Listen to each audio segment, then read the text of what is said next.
Lewat program ketahanan pangan, Trisno Kepala Desa Ori, kembangkan perekonomian masyarakat. Kebumen, Kriminal Post. Kepeduliannya terhadap perekonomian masyarakat perlu mendapatkan apresiasi positif, di mana melalui Mitra Sejahtera Badan Usaha Milik Desa, BUMDes-nya, telah melalui usaha upayanya mengembangkan perekonomian masyarakat melalui program ketahanan pangan. Adapun nama program ketahanan pangan yang sedang dikembangkannya adalah pembudidayaan kolom ikan bioflok dengan hasil panen 3 bulan 5 hari. Hal demikian di atas itu dipaparkan oleh Trisno Kepala Desa Ori, Kecamatan Kuarasan, Kabupaten Kebumen, Jawa Tengah, dengan nada gamblang dan menegaskan, dalam melakukan pengembangan kolam bioflok itu, nanti bulan Oktober akan dibantu dana sebesar 6 juta rupiah dari Menteri Kelautan dan Perikanan, pungkas Trisno menandaskan. Walaupun dinilai sukses telah melakukan pengembangan kolam bioflok, Kepala Desa Ori terus melakukan pengembangan program ketahanan pangan lewat hidroponik penanaman buah melon, yang mana hasil panen telah banyak dilirik dan pesan oleh pemesannya dari berbagai wilayah desanya. Diakui oleh Trisno, untuk pemberdayaan hidroponik penanaman buah melon harus dilakukan sangat hati-hati, tidak boleh gegabah dan serampangan begitu saja. Kenapa kami mengatakan seperti itu? Karena kita tidak hati-hati dalam merawat hidroponik penanaman buah melon, bisa gagal total dan tidak berbuah dengan baik. Untuk mengetahui secara jelas, silakan para kepala desa maupun masyarakat ingin mengetahui secara persis bagaimana perawatannya, silakan bisa hubungi kami di nomor HP 0852 9046 4945 sebelum datang ke kantor Desa Ori, ucap Trisno menerangkan. Untuk lebih jelasnya, mari kita simak cuplikan wawancara Trisno Kepala Desa Ori, Kecamatan Kuarasan, Kabupaten Kebumen, Jawa Tengah, dengan media Kriminal Post. Halo, selamat siang. Saya amati Desa Ori, Kecamatan Kuarasan, Kabupaten Kebumen ini cukup maju menuju ke sebuah mandirian, di mana di sini program yang sedang berjalan ya KDMP, pembangunan juga sudah berjalan, ditambah lagi Palura dengan celah lain yang sedang melakukan pengembangan bioflok perikanan ya, dengan kegiatan pertanaman ya, greenhouse, greenhouse hidroponik. Ini keberhasilan ini terinspirasi dari mana, Pak Lurah? Bisa dijabarkan, Pak Lurah? Ya, kalau pada dasarnya itu awalnya itu kan dari dana ketahanan pangan, Pak. Sumbernya dari DD ketahanan pangan itu melalui BUMDes kan, karena memang mekanismenya seperti itu. Nah, dari BUMDes itu dipasarkan ke kelompok-kelompok ikan. Di sini kebetulan ada kelompok budidaya ikan minara air, pengelolanya dipasarkan ke situ. Kemudian yang di ini untuk melon greenhouse itu yang model hidroponik itu oleh BUMDes dikelola sendiri, tenaganya dari BUMDes.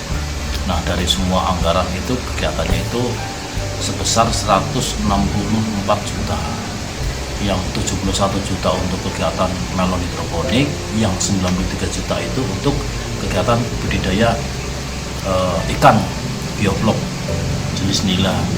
Nah, dari melon itu panennya 3 bulan. Nah, kebetulan kita itu sudah panen kemarin, dan dari ikan nila itu 3 bulan 5 hari itu sudah panen. Itu rata-rata per kilogramnya itu isi 4-5 ekor.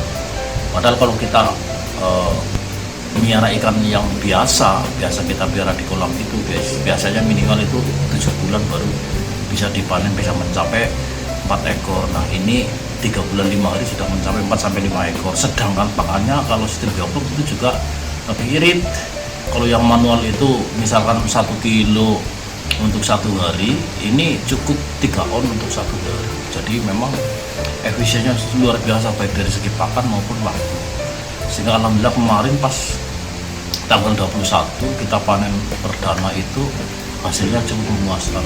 Artinya untuk hitungan estimasi dari cash flow itu ya sekisaran 5 kali panen itu BEP itu sudah tercapai, break even point daripada modal BUMDes itu yang melalui ketahanan pangan. Dan nanti kedepannya kami akan alihkan untuk usaha yang lain supaya lebih merata, tapi dengan catatan usaha-usaha yang betul-betul produktif dan ada tenaganya yang betul-betul serius menangani program ketahanan ini.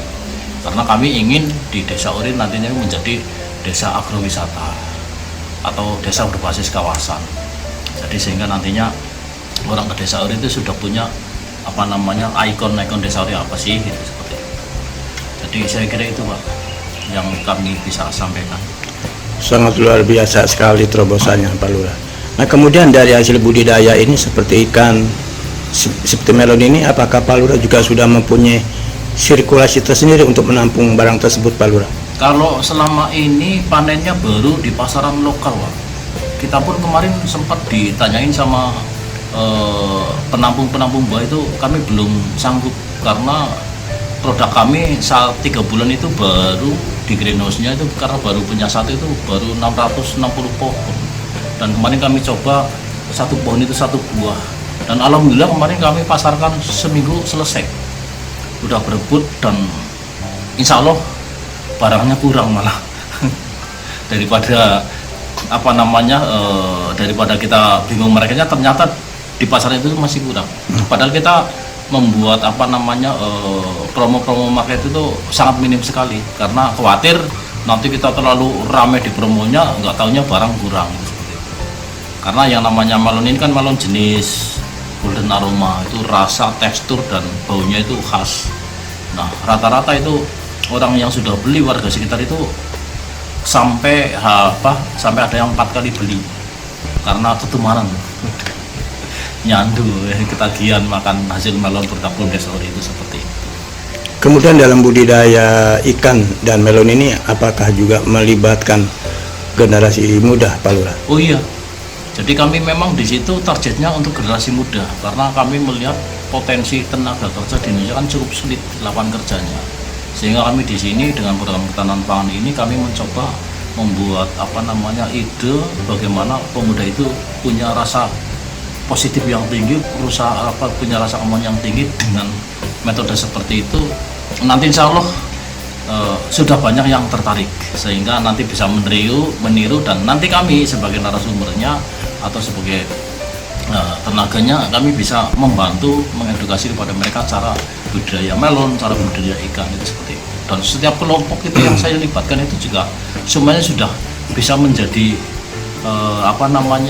menjadi tutornya itu, seperti itu. Dan kami harapkan nanti kepada mereka juga sanggup untuk melakukan edukasi kepada warga-warga yang lain yang punya potensi dan mau berwirausaha di bidang itu, seperti itu. Dan alhamdulillah kemarin juga sudah sebagian masyarakat ada yang pengen niru menanam melon, sudah ada 4 orang. Nah kan lumayan karena kami estimasinya itu karena melon panennya itu per 3 bulan sekali. Kalau kami sudah punya 9 kandang itu, jadi tiap hari orang ke Ori itu sudah ada melon yang siap dipetik itu, seperti itu, dengan jatah tanamnya per 10 hari sekali. Target kedepannya untuk mencapai dengan hasil yang signifikan dengan langkah-langkah apa Pak Lurah? Ya langkahnya kita terapkan SOP Pak, tidak boleh tidak, harus SOP. Kalau kita tidak SOP pasti gagal, ya walaupun tidak gagal total pasti gagal. Karena SOP itu adalah sebuah teknis yang harus dilaksanakan dan tidak boleh tidak. Karena dasar SOP itu kan dari sebuah hasil yang sudah berulang kali dievaluasi dengan hasil yang maksimal. Nah itu hasil maksimal itu untuk standar ketentuan prosedur saya di dalam melaksanakan kegiatan budidaya ikan maupun budidaya melon, seperti itu. Kemudian harapan Pak Lurah apa dengan adanya penggiatan agrowisata ya yang sifatnya untuk pengembangan atau mendongkrak ekonomi masyarakat? Harapan Pak Lurah apa dengan adanya kegiatan agrowisata ini untuk masyarakat? Harapan kami nanti di program ketahanan pangan ini nanti masyarakat betul-betul bisa mengikuti pola-pola kami, sehingga nantinya ke depan orang-orang tidak harus merantau lah, di rumah aja dengan estimasi panen yang saya hitung itu penghasilannya kalau satu orang misalnya budidaya melon punya 1000 pohon aja, satu bulannya itu bisa menghasilkan 7 juta Pak. Kan hebat itu. Ya terus ngapain harus jauh-jauh merantau? Di sini punya potensi, punya sumber daya alam, punya SDM, ya sudah kita kelola bareng-bareng saja. Itu seperti itu. Semoga apa yang dilakukan Pak Lurah dari 449 kepala desa yang ada di Kabupaten Kebumen, setidaknya Desa Hori ini menjadi desa barometer, desa percontohan dalam kesuksesan mengenai penggiatan agrowisata dan berjalan dengan baik tanpa ada kendala sedikit pun yang menghadang. Terima kasih informasi Pak Lurah. Selamat siang. Sama